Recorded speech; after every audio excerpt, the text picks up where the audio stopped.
starts as just pieces of rag that gets broken down. This is a development of paper. It's a rag. Yeah. So it's just a single piece of cloth that gets broken down into smaller pieces.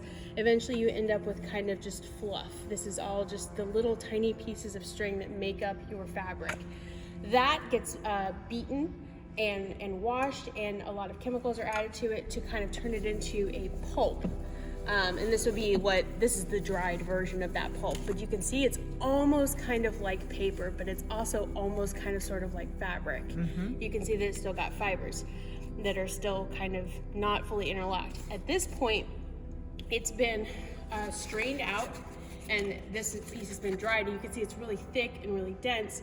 It's more paper-like, but maybe that's not the thickness we want at our final product. That would be our final product after we've smoothed it out, thinned it out, and then they would cut it down to size at that point. So this is more of like a high quality paper. You don't see a lot of rag paper nowadays because back then a lot of what was produced here in Holyoke was fine writing paper. Nobody writes letters anymore. We don't even like sending emails anymore. Yeah, is that a Gen X, Gen Z, Gen Alpha? I'm kidding. I'm kidding. I think part of that is postage is actually really expensive now. Most people don't send a lot of No, letters. don't tell me that. I have a joke for you from Kathleen Madigan, the great comedian, that you can send an envelope from here to Alaska with very important stuff for less than $1. How is that expensive? Well, so compared to what it was maybe like when I was in high school, the cost of postage has doubled. Yeah. Actually, it's more than doubled at this point, and so. But it's still under $1. I don't know what it maybe it's 50 cents or 55 cents. But comparatively, to send those same documents virtually costs you almost nothing. This is the great debate on postage stamps. I love. There's actually the Library of Congress has a program in place for people to read old letters and old writing. They need people who can actually read the silent generation style of writing, because a lot of people don't read calligraphy or don't read cursive or calligraphy. They can't read handwriting, and they don't know how to do anything with a pen. I love calligraphy, and I think that letter writing is definitely it's a shame because this industry, because of the decline in the demand for writing paper, especially fine writing paper, people lost their jobs because of that. And so what most of this paper is used for, just so people can be thumbing their texts. Okay. Well, so rag paper nowadays mostly is for art, is for like watercolor paper, really really nice watercolor paper. So you can still get but it's not by the masses as it used to be. Right up towards the 90s, I think people were still writing letters and postcards, happy birthday or Merry Christmas. Okay, so just one last question. This that starts as rags, where do the rags start from? So the rags came from many places, and that was kind of a problem in a lot of the factories. Disease was rampant because you had rags that were potentially coming from hospitals, maybe any place where they had to discard or get rid of excess fabric. So a lot of it came from the textile factories that were here in Holyoke. Not too bad, but you didn't know what was in that bale when you got it in. Wasn't it washed first? And it was not.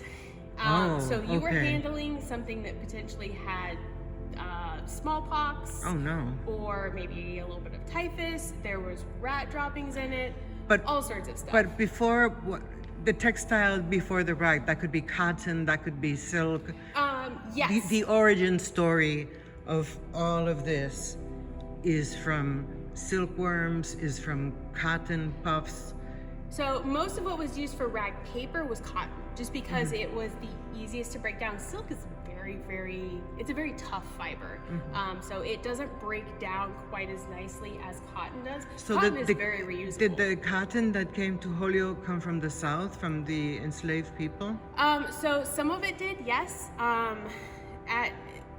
This was the mid to late 1800s, so the Civil War had kind of ended at this point. So some of it was coming from areas that still did use slave labor, but technically slavery had ended. We had entered the Reconstruction period. So this was coming from sharecroppers and smaller farmers, with some slave laborers still. Yeah, because the enslaved we black didn't people. really get rid of slave labor immediately.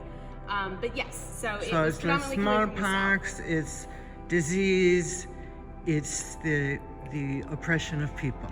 It is the And the it ultimately refuse, becomes essentially. a piece of paper. Yes, and Okay. it was then repurposed and after they had cut it down into smaller pieces, then it was washed and run through an acid bath, and then it was bleached and Yeah, fully but the point I'm processed. asking about is the origin story of fabrics that came to, textiles that came to Holyoke. You mentioned already it came from different places, including the enslavement of Black people Yes. in the South. So that's also in the threads. Yes. That's also part of the story, is Yes, what I'm and asking I mean about. that continues to be part of our story. A lot of our clothing now is still produced in third Right. world countries that may or may not actually pay their workers a living wage. I mean, Yeah, enslavement. even our electronics everywhere. and Yeah. everything else, I you know. don't. We at least at this point, when you could see it here in Holyoke, you could walk into a factory and see how your stuff was made and learn where it came from. And I think that's something that we don't really. That's something that we're kind of divorced from now, is exactly where our stuff comes from and what it takes to actually get something in front of you, whether Yeah. that's paper or a toaster. Yeah.